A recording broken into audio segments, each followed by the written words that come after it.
Então, irmãos, aqui no capítulo 5, Jesus ele vai repetir, pelo menos por 9 vezes, essa frase, bem-aventurados, né? Essa palavra, bem-aventurados ou felizes.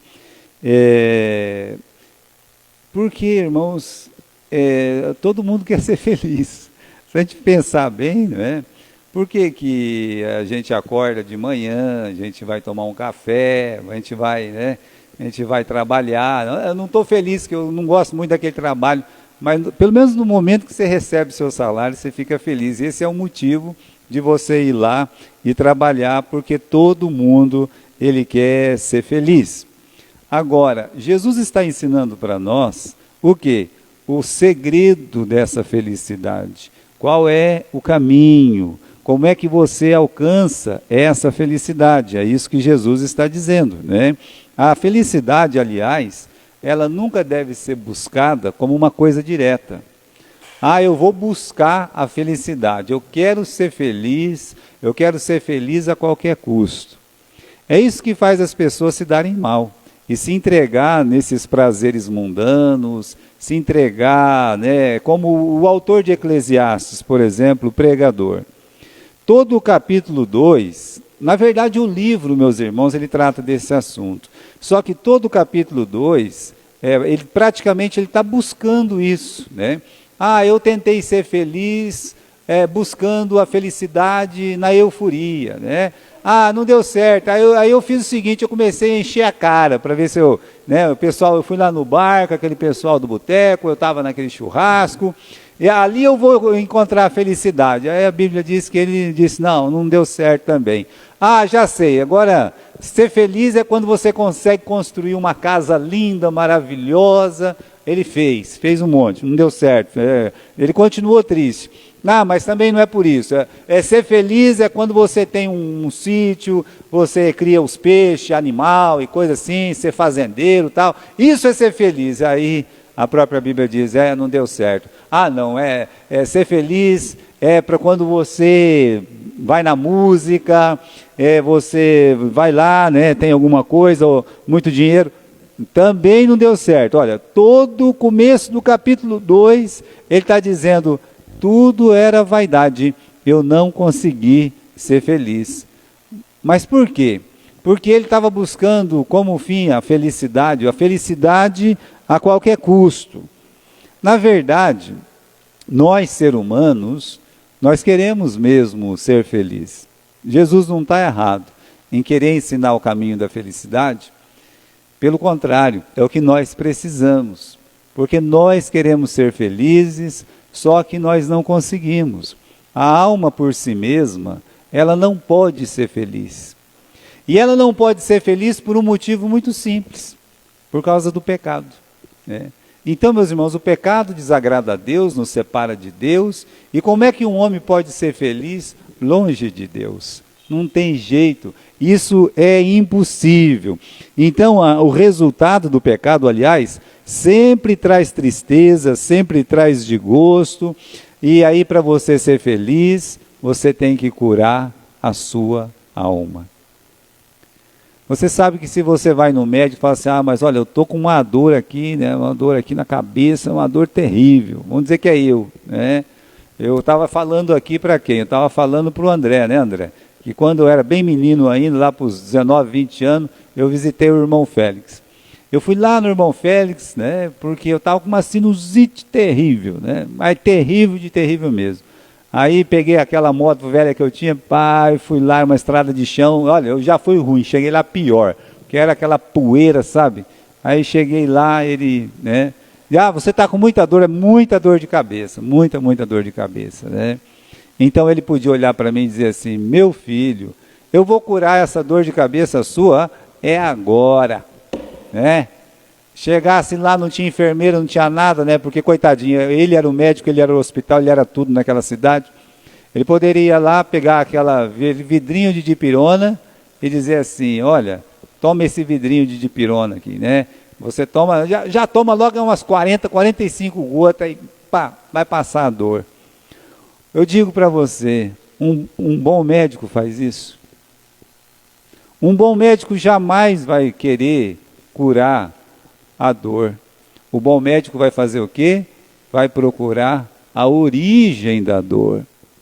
Ele vai lá, então o irmão Félix pegou a minha cabeça, apertou daqui, apertou dali, diz, olha, né, você tem uma sinusite agravada, que está aí nessa região da testa, tá? Aqui não tem nada, mas é aqui.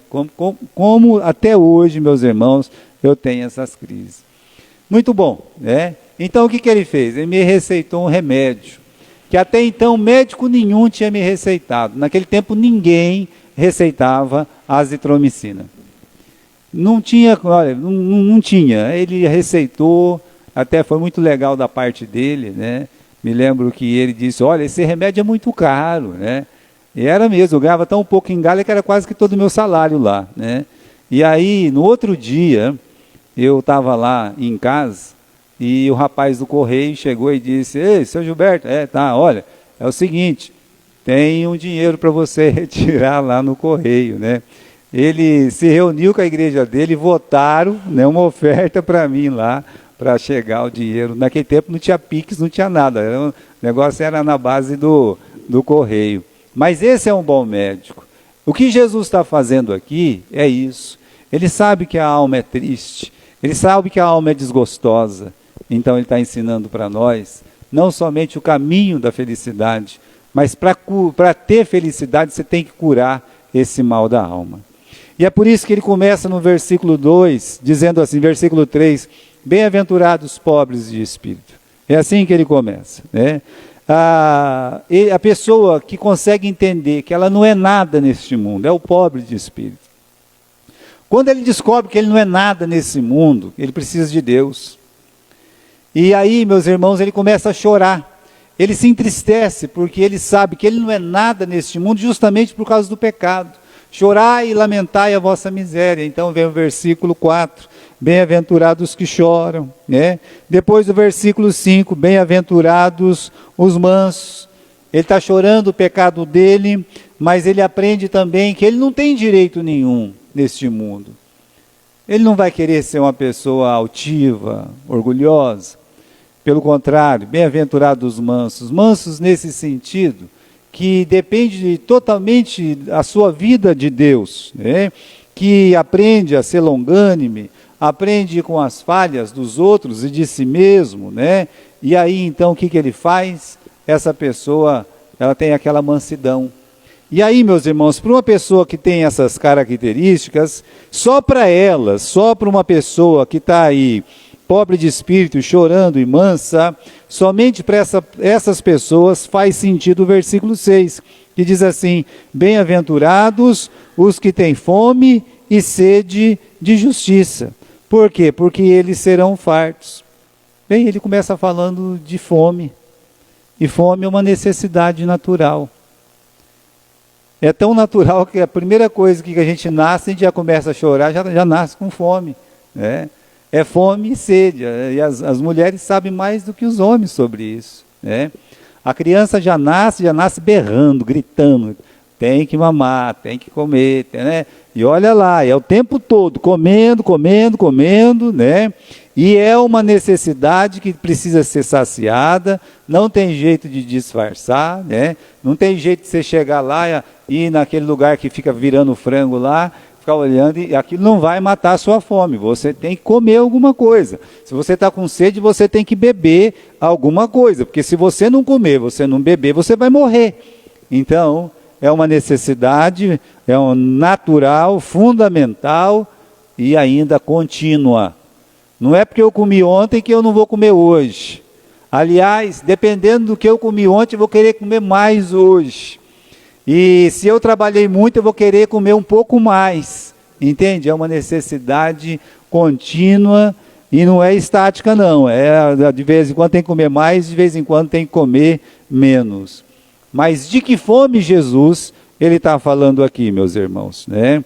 Bom, o simples fato de uma pessoa ter fome, podia dizer assim, ó, bem-aventurados que têm fome e que têm sede, porque eles vão ser felizes. Deixa eu dizer, isso aqui seria uma contradição também, tá? Porque se Jesus tivesse dito assim, ó, feliz aquela pessoa que tem fome e que tem sede. Não, calma lá, né? Eu já vi cada coisa, já vi cada coisa. A pessoa vai chegando a hora do almoço, tem gente que vai chegando a hora do almoço, vai chegando a hora da janta, sabe? A pessoa vai ficando de cara feia, vai ficando de cara amarrada, e se não comer, sabe? A pessoa fica nervosa, sabe? Fica toda aborrecida, aí fica lá jogado no sofá, fica lá jogado no quarto, fica emburrado lá para fora. Aí quando bate na panelinha, pem, pem, pem, pem, vem assim voando, todo alegre, todo feliz. Então dizer que uma pessoa que tem fome, tem sede, só por a fome e a sede é feliz, não é bem assim não, tá? Não é verdade, né?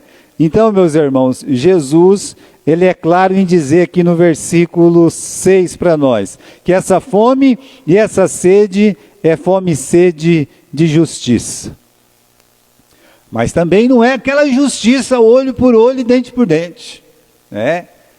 Que os fariseus tinham essa fome dessa justiça, né? E vamos tacar pedra, vamos jogar, vamos, né? Aquele ali, vamos destruir. Então, cuidado. Não é exatamente essa justiça que o Senhor Jesus, ele está falando. A autojustiça, né? Significa, meus irmãos, a justiça que vem de Deus. Não só vem de Deus, né? Produzida por Deus em nossas vidas.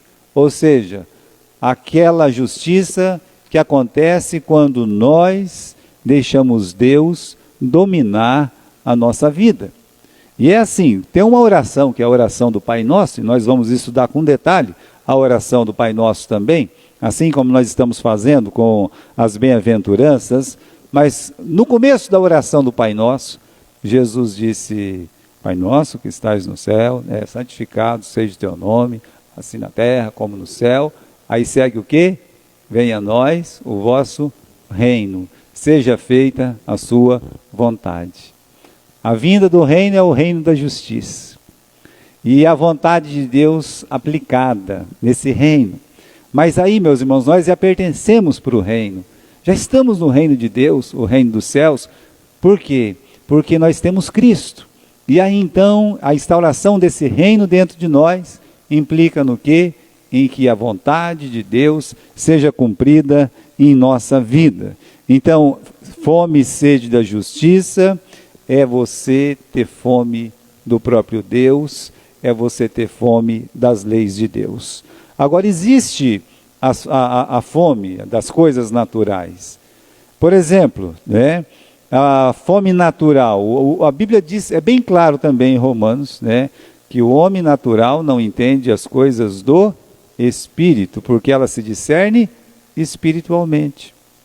Então o homem natural, para ele não vai ter essa fome, a gente vai ver depois. Essa fome que nós estamos falando aqui, a fome e a sede da justiça que vem de Deus, da presença de Deus, da lei de Deus, das coisas espirituais, essa fome aqui, o homem natural, ele não vai sentir. Depois nós vamos ver por quê. Porque o mundo, uma das coisas é que o mundo tem fome de outras coisas, né? O mundo tem fome, por exemplo, de ser feliz. Eles invertem, né? Quer ser feliz sem antes da justiça. Quer ser feliz sem antes entregar a sua vida para Jesus. Quer ser feliz longe de Deus. Não dá certo, né? Mas é uma fome que eles têm, de ser feliz, de ser abençoado, de receber milagre, essas coisas. O mundo tem essa fome, tá? Tem fome das riquezas. E assim, meus irmãos, tem pessoas que levantam de manhã, e vamos mudar aqui. Vamos transformar a palavra fome com desejo, tá? Então, qual que é o desejo desse mundo? O que a pessoa deseja quando ela é desse mundo? Bom, vai levantar cedo ou vai fazer qualquer outra coisa, ela só pensa em dinheiro. Dinheiro, dinheiro, dinheiro, por quê? Porque o coração dele está nas riquezas. Que, meus irmãos, olha, na verdade é o amor ao dinheiro. Não que o dinheiro seja assim, porque o dinheiro é bom, até porque se você não tiver ele, como você vai comer? Não é verdade? Mas o amor ao dinheiro, a Bíblia diz, é o quê? É a raiz de todos os males. Mas o mundo tem essa fome. O mundo tem fome de fama. Olha, eu não sei como é que pode uma coisa dessa, né? Como é que uma pessoa se sujeita a esses tipos de 5 minutos de fama, sabe? e seja para ir para a internet, seja para ir aí nesses programas de televisão, fazendo coisas ridículas. Às vezes eu chego de quinta-feira, né, que é um dos dias que dá para fazer isso, as meninas acabam a novelinha delas lá, que não acaba nunca, né? Carinha do Anjo, que quando sai das 8 vai para as 9, das 9 volta para as 8, né? E os pais não sabem nem o que faz mais. Mas aí, às vezes eu vejo aquele programa do Ratinho lá, e não devia nem ouvir aquela coisa imunda lá. Mas cada palhaçada por 5 segundos, 3 segundos, né? Mas sabe o que é isso? É o jeito dele conseguir ser famoso. E alguns conseguem, né? Alguns conseguem aquele tempo de fama e tal. Por quê? Porque as pessoas têm fome de ser grande, de ser famoso, de ter coisas. Lembra do Acabe? Ele ficou doente de ir para a cama, deitou lá, colocou a coberta na cabeça, a esposa dele chegou e falou, o que você tem? Né? Não tem nada não. Né? Tem sim, porque você está com essa cara aí de emburrado, né? Comeu alguma coisa que fez mal? Não, né? Teu time perdeu? Não, né? Então, o que é? Né? É porque eu fui comprar a vinha do Nabote, ele não quis vender. Não quis dar, não quis vender, não quis trocar, então abaixou o beiço, sabe? Mas muito abaixado, o beiço e o semblante, e ficou todo desgostoso. Mas por quê? Porque ele tinha fome. A sede e a fome dele é isso, eram as coisas materiais. Às vezes as pessoas têm fome das coisas imorais. Então, meus irmãos, se não estiver na imoralidade, ele não está feliz. Se não estiver fazendo alguma coisa errada, cometendo algum pecado, ele não está feliz. É a fome e a sede deste mundo. É desse jeito. E como é que eles saciam a fome, né? Saciam a fome fazendo o que eles querem, buscando o que eles querem, e no fim descobre o quê? Que tudo é vaidade, como ensina o pregador lá em Eclesiastes. Bom, essa é a fome do mundo. Mas vamos comigo aqui. Agora vamos abrir a Bíblia em outro texto. Vamos lá no Salmo 42, no versículo 1 e 2. Vamos lá.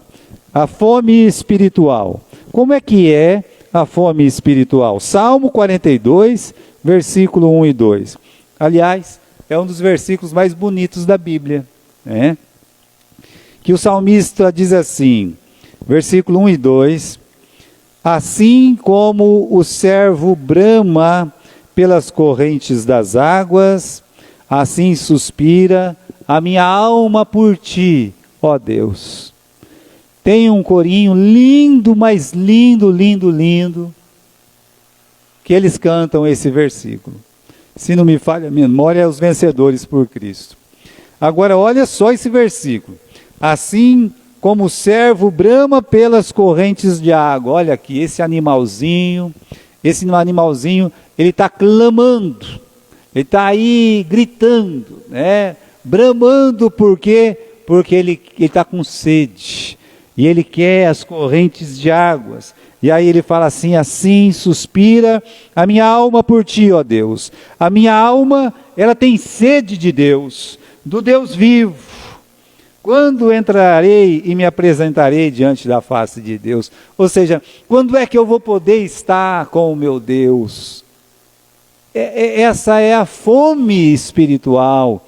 Esse aqui é a sede espiritual. Quando Deus está dizendo aqui, meus irmãos, na sua palavra, o salmista está clamando, aqui são os filhos de Coré. Veja como Deus é maravilhoso, Deus é muito... O Coré, ele foi aquele apedrejado lá no deserto, ele acabou sendo apedrejado. Ele era primo lá do Moisés, fez uma lambança lá e acabou sendo apedrejado. Mas a família dele permaneceu fiel a Deus. Eu acho que os filhos ali, a sua esposa, os parentes próximos, os descendentes de Coré, eles choraram muito no dia que seu pai foi apedrejado. Só que tem uma coisa, meus irmãos, né? Engolido pela terra, nem apedrejado, foi engolido pela terra. E aí então a palavra de Deus diz que os filhos de Coré, eles ficaram firmes e agora são escritores de textos assim, né? Se não me falha a memória, são 12 salmos dos filhos de Coré. Por 12 vezes eles escreveram e o Espírito Santo disse amém. É a palavra de Deus aqui para nós. E o que ele está dizendo no versículo 2? A minha alma tem sede de Deus. Eu quero conhecer Deus de perto. Eu quero conhecer Deus face a face. Eu quero me apresentar para Deus. Veja, meus irmãos, bem-aventurados que têm fome e sede de justiça. Fome e sede de justiça é ter fome de Deus. É querer estar perto de Deus. É querer estar junto de Deus. E uma pessoa que está perto de Deus, que está junto de Deus, ele também vai querer estar perto da sua palavra, junto da sua palavra. Então esse versículo aqui é um dos mais lindos. Veja, nós temos aqueles 2 discípulos de Emaús, que quando eles estão ali indo pelo caminho, eles olham para Jesus e dizem, fica conosco. Que representa, meus irmãos, aquele desejo pela comunhão, estar em comunhão. Olha, a gente vai ver depois um pouco, né? Como é triste quando nós perdemos essa fome. Quando os crentes deixam de ter fome de Deus, deixam de bramar pelas correntes de água viva, deixam de desejar o pão vivo que desceu dos céus. E aí sim, meus irmãos, é ter fome de Jesus. Porque Jesus disse o quê? Eu sou o pão da vida. Então, quando fala ter fome e sede de justiça, nós estamos falando de fome de Deus, da justiça que vem de Deus, dessa comunhão com Cristo, fome de ser transformado. Jesus disse para os seus discípulos, se a vossa justiça não exceder a dos escribas e dos fariseus. Mostrando para nós, meus irmãos, que uma das coisas que o crente deseja é que o coração dele, é que o comportamento dele, é que a mente dele seja o quê? Seja transformada. E ele precisa dessa transformação. Fome da palavra de Deus. Agora, meus irmãos, nós vamos ler Salmos capítulo 84 e versículo 10. Não é só fome dessa transformação. Fome da palavra de Deus, como eu disse, é fome de orar, é fome de ler a Bíblia, é fome de estar na casa de Deus. Veja o capítulo 84, versículo 10, do livro de Salmos. Está bem pertinho aí, né? Então, vamos ler aqui. Para mim, eu considero muito mais valioso estar nos teus átrios do que 1000. Eu prefiro estar à porta da casa do meu Deus, a habitar nas tendas dos ímpios. Ele está dizendo aqui, resumindo para vocês, a coisa que mais me dá prazer. Tem 1000 lugares que eu poderia ir agora, ele está dizendo. Eu posso abrir aqui, né? Eu posso ir para o cinema, eu posso ir para a rua, eu posso ir para uma choperia, eu posso ir, para um baile, eu posso ir para uma festa, eu posso ir para... Olha, tem 1000 lugares para ele ir, mas ele diz, eu prefiro estar na tua casa, Senhor, na tua casa. Ele diz no versículo 11, Senhor, porque o Senhor é um sol e é um escudo, o Senhor dá graça e glória. O Senhor Deus é um sol, o Senhor Deus é um escudo. Meus irmãos, ele está dizendo, eu preciso dessa luz, né? Eu preciso receber dessa glória, né? O Senhor, ele dá graça e ele dá glória. Então, meus irmãos, quando nós falamos de fome espiritual, nunca esqueça disso. Que fome é essa? É fome de Deus, é fome de Cristo, é fome da sua palavra, é fome da sua casa, é fome de uma vida transformada. Mas também é fome de promover a vida cristã, quando ela não se conforma com este mundo. Paulo ensina isso, não vos conformeis com este mundo. E nós não devemos nos conformar com este mundo. Aí que vem um outro sentido dessa fome e sede de justiça. Porque, meus irmãos, esse mundo, do jeito que ele não satisfaz o crente de forma nenhuma, muito pelo contrário, entristece o cristão. Tudo o que está acontecendo hoje é profético. Porque Paulo disse para Timóteo que, olha, nos últimos dias viriam tempos difíceis. Ele lembra Timóteo ainda, olha, vai vir um tempo que os pregadores vão começar a pregar aquilo que as pessoas querem ouvir. E eles vão ficar contentes porque vão encontrar alguém que fale exatamente o que eles querem ouvir. E nós já estamos assistindo isso. Um evangelho manchado pela mentira. Uma porta que vai para o céu que não é exatamente a porta verdadeira. É uma porta escancarada, deixou de ser estreita há muito tempo. É tudo muito estranho, tudo muito esquisito. Todos os crentes falando amém para tudo que é errado, para tudo que não é certo. Então, fome e sede de justiça é ter fome e sede daquilo que é espiritual, daqueles ensinos bíblicos, e a pessoa se satisfazer com o que Deus diz e não com o que o mundo tem apresentado. Agora, meus irmãos, e muito importante, por que será que as pessoas não têm fome e não têm sede de justiça? Por que será?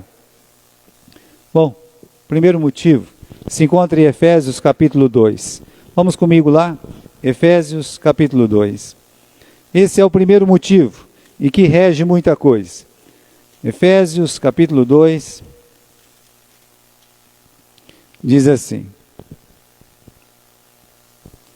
Ele nos deu vida, estando nós mortos em ofensas e pecados, e vos vivificou, estando vós mortos em ofensas e em pecados.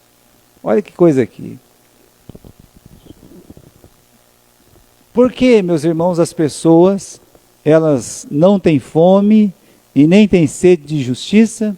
Bom, porque esse mundo, por exemplo, ele está espiritualmente morto. Morto não tem fome. Morto não sente fome. Quando você vai lá no cemitério, não tem um tempo para ele se levantar de lá e fazer um lanchinho. Fala assim, a hora do recreio, vai tocar um sino aqui e vai ter a hora do recreio. Meus irmãos, as coisas não funcionam desse jeito. Olha, que coisa interessante que eu vi num dos velórios que eu fui.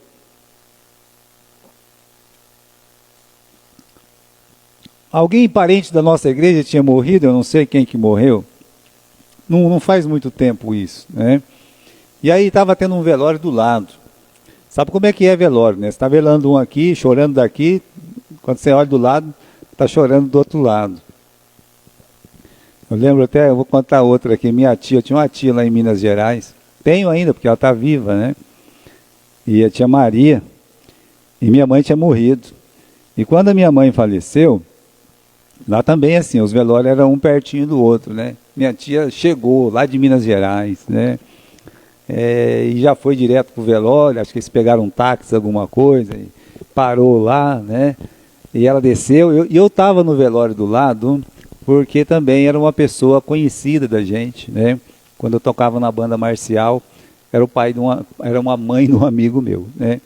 E aí então o que aconteceu? A minha tia chegou lá e começou aos berros. Gessa, chamava minha mãe de Gessa, né? Minha mãe chamava de Gessi. Mas chorou.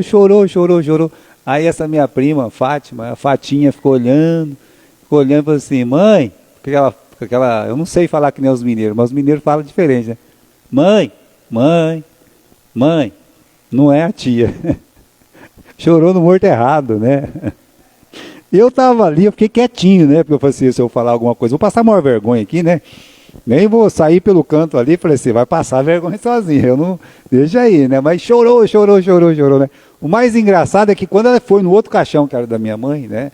Da minha saudosa, aí ela chorou tudo de novo, ela chorou 2 vezes, né? Mas o engraçado do velório que eu fui, é que o caixão do sujeito estava cheio de maçã, de pera, era um velório oriental, né? E entrou um molequinho lá, já pegou uma maçã daqui lá, começou a comer, né? Olha que criança pega mesmo, vocês sabem que criança pega, né? Ninguém falou nada, eu estava só observando, porque eu nunca tinha visto isso na minha vida. De fato, foi a primeira vez que eu vi aquilo lá. Aí eu fiquei olhando aquilo ali, né? Eu falei assim, rapaz, né? Fosse hoje, tinha uma fortuna ali de maçã, porque tá caro essas coisas, né? E não era da ruim não, era da bonita, era da boa, né? Das argentinas. E o moleque comeu, aquela criança pequenininha, não, né, pegou, saiu correndo, nem sei se mordeu, se não mordeu, se fosse ele, mordia, né? Deixa eu dizer, o morto não estava comendo, tá? O morto mesmo, ele não estava comendo nada, porque morto, meus irmãos, morto não come nada, tá bom? Não tem jeito. Então as coisas espirituais, essa fome e sede de justiça, para uma pessoa que tem Jesus, ele jamais vai querer se alimentar da palavra de Deus. Ele jamais vai querer se alimentar das coisas espirituais. Ele não vai querer estar onde você está. O Espírito Santo tem que tocar no coração dele para ele poder receber um convite de visita. Por isso que toda vez que uma pessoa está na igreja, eu digo assim, meus irmãos, eu sempre penso nisso. Deus tem um propósito para aquela pessoa, ela pode até não se converter naquele dia, mas Deus tem um propósito, senão ele não teria levado aquela pessoa lá, empurrado aquela pessoa para dentro. Então, por que eles não têm fome, nem sede de justiça? Porque eles estão mortos espiritualmente. Ou porque eles estão espiritualmente doentes, aí é diferente. Aí pode ser um cristão. Como assim espiritualmente doente, né? Se a pessoa está doente, é que nem o Acabe, está doente lá, né? Mas tem crente que está doente também. Se ele comer, a boca amarga, sabe? Perde a fome, a pessoa está sem fome. E há muitos crentes que eles já perderam o apetite pelas coisas espirituais. Ele não quer orar mais. Ele não quer mais ler a Bíblia. Ele não quer mais ir para a igreja. Ele perdeu esse apetite. Isso é grave, porque ele está doente. Não quer evangelizar mais ninguém. E, meus irmãos, esse sintoma significa que tem alguma coisa errada dentro dele. Essa falta de vontade de se alimentar, sendo ele um crente, dele se alimentar da palavra, dele estar na igreja, essa falta de desejo é grave. É um sintoma gravíssimo. A melhor coisa que Deus criou para o ser humano foi ele sentir dor. Como assim ele sentir dor? Porque a dor, meus irmãos, é o nosso termostato, né? Está dizendo que alguma coisa não está legal. Se não fosse a dor, a gente não ia saber que alguma coisa não está legal. Então, veja, aqui, se a pessoa não quer, ela é um crente, não quero mais ir na igreja, eu não sinto mais prazer, eu não gosto nem de cantar mais. Alguma coisa está errada. Dentro dele, alguma coisa está errada. Já ouviu falar daquelas pessoas anorexia que fala? Né? Anorexo, né? Inanição, né? Aquela pessoa que já é magra, imagine eu, se eu virar anorexo, né? Mas tem gente que é assim, o sujeito já é magro, geralmente é mulher, né? Magra, que olha, passa no vão de qualquer buraquinho aí, né?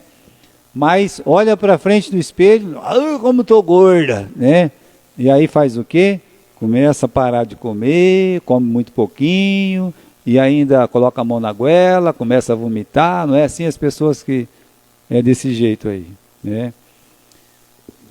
Se acha alguma coisa que não é. Tem crente que ele se acha forte, sendo fraco. E aí ele acha que ele nem precisa mais ir na igreja e nem ler a Bíblia. Isso é diferente de estar fraco. É porque ele se acha forte demais. Ele, quem que vai pregar hoje? É o fulano. Esse aí eu não gosto. Esse aí, né? Esse aí eu não vou, né? Esse eu não vou. Cuidado, porque isso é um sintoma gravíssimo. De uma pessoa que se acha forte, está colocando a mão na goela para vomitar a palavra de Deus. Geralmente essas pessoas vão morrer, né? Eu não sabia, mas 15% dessas pessoas, elas morrem. E tem os doceiros, né? Por que não tem fome e sede de justiça? Porque são mal alimentados, só comem porcaria, né? Só come porcaria. Quem come porcaria vai ficar doente mais fácil, né? Vai, meus irmãos, vai ter mais gordura no sangue, vai apodrecer o dente, né? Não tem jeito, por quê? Porque não se alimenta direito. Quem não se alimenta direito, então, né, não vai ter esse desejo pela fome e sede de justiça. Eu vejo aqueles crentes que só vai na igreja para receber uma bênção, um milagre, ou porque gosta da música para dançar, pular, né? Essas pessoas são os doceiros espirituais. Eles não querem o verdadeiro alimento. Não querem. Uma igreja que lê a Bíblia para eles não tem valor. A palavra de Deus não tem valor, né? São os verdadeiros doceiros da vida. Eles são capazes de entrar num culto, apagar a luz, ficar 3 horas lá dentro, tá vendo? Sem uma leitura da Bíblia. Como é que vai ler a Bíblia sem luz, né? Mas eles são capazes de ficar lá todo esse tempo, mas eles não são capazes de ficar 15 minutos como você está já há mais de 1 hora aqui, sentado e lendo a Bíblia. As músicas cristãs estão seguindo aquele ritmo da música do mundo, né? Repete muita coisa e não fala nada. É como essas músicas do mundo hoje. Né? E tá difícil até da gente escutar, porque a gente escuta do vizinho, o vizinho escuta, e você acaba escutando também, né? Mas antes, a música do mundo antes, tinha um sentido. E a música cristã antes tinha um sentido também. As pessoas iam escrever uma música, falava de uma experiência espiritual profunda. Hoje é e ali vai, fica lá e não. Mas tudo isso, meus irmãos, enfraquece espiritualmente. Veja o que Jesus está dizendo. Bem-aventurados todos os que têm fome e sede de justiça. E agora, irmãos, Deus nos ensina onde está esse verdadeiro alimento.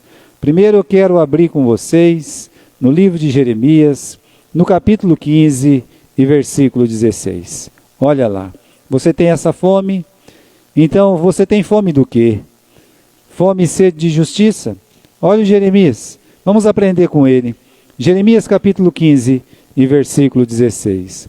Quando eu encontrei as tuas palavras, Senhor, eu comi imediatamente. A tua palavra foi para mim a alegria, mas uma grande alegria dentro do meu coração. Você consegue ver aí que ele repete 2 vezes a palavra alegria?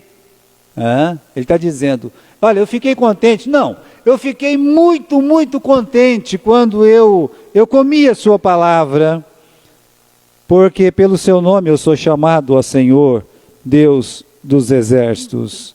Então, meus irmãos, quando eu encontrei a tua palavra, eu comi imediatamente.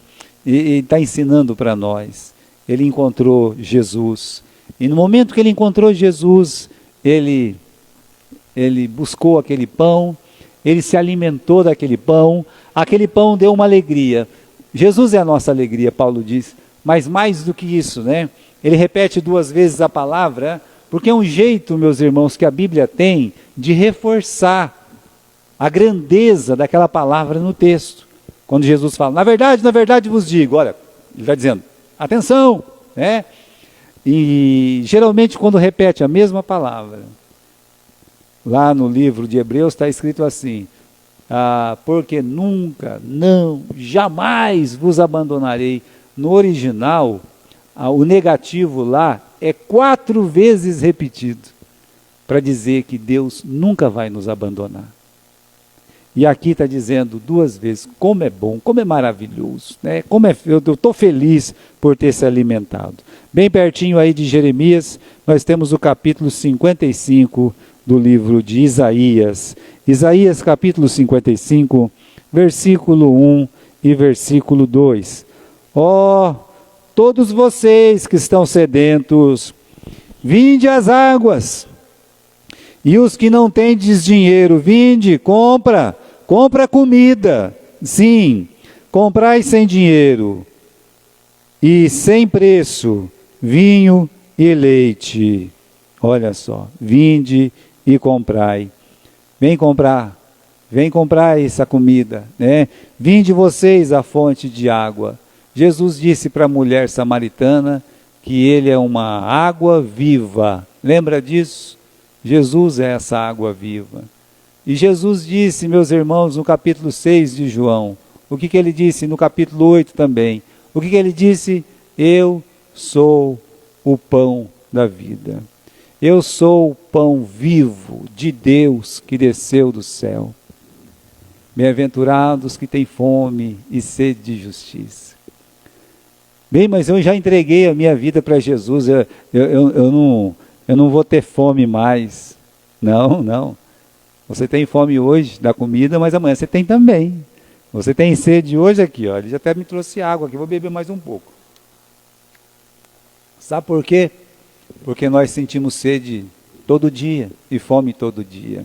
Eu sei que você já entregou sua vida para Jesus, mas enquanto você tiver essa fome e essa sede, fome de Deus, sede de Deus, fome da presença de Cristo na sua vida, dessa vida abundante, isso é um bom sinal. Dizem que a boa saúde começa pela alimentação, não é? A saúde espiritual é assim, em Cristo Jesus. E aí, meus irmãos, o último versículo dessa questão é lá em João capítulo 6 e versículo 45. Então, Deus nos ensina onde está esse verdadeiro alimento. Esse verdadeiro alimento, ele é Jesus. Capítulo 6 e versículo 35. João, capítulo 6 e versículo 35. E disse Jesus: eu sou o pão da vida. Aquele que vem a mim não terá fome, e aquele que crê em mim nunca terá sede.